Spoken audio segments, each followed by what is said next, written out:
এনসিপির নাসিরউদ্দিন পাটোয়ারি মুখ সামলে কথা না বললে এনসিপিকে রাজনৈতিকভাবে ঘেরাও দিয়ে তাদের রাজনীতির ইতি টানা হবে বলে মন্তব্য করেছেন বিএনপি নেতা ইশরাক হোসেন। সন্ধ্যায় বিএনপির ভারপ্রাপ্ত চেয়ারম্যান তারেক রহমানকে নিয়ে কটূক্তি ও আইন শৃঙ্খলার অবনতির প্রতিবাদে মশাল মিছিল শেষে এমন মন্তব্য করেন তিনি। নতুন ব্লেন্ডে আরো রিচ অ্যারোমায় সেলন ফ্যামিলি ব্লেন্ড টে। প্রতিবাদ মিছিলটি বংশাল থেকে শুরু হয়ে গুলিস্তান 0 পয়েন্ট পুরানা পল্টন হয়ে বিএনপি কার্যালয়ের সামনে এসে শেষ হয়।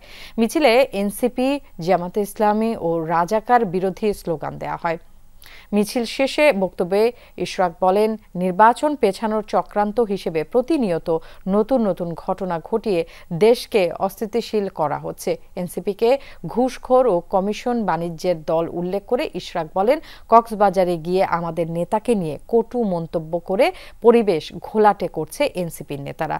যেখানে মব দেখবেন সেখানেই উচিত শিক্ষা দিতে নেতাকর্মীদের আহ্বান জানান। জামাত শিবির, এনসিপি এরা সব একই সূত্রে গাঁথা। তারা চায় না বাংলাদেশে একটা স্বাভাবিক, সুস্থ, নিরাপদ পরিবেশ বজায় থাকুক, যাতে করে তারা বলতে পারে নির্বাচনের পরিবেশ নাই। এই ডারবি নাসিরকে হুঁশিয়ারি দিতে চাই, মুখ সামলে কথা বলেন, তা না হলে আপনাদেরকে রাজনৈতিকভাবে ঘেরাও দিয়ে আপনাদের রাজনীতি ইতি আমরা সেখানে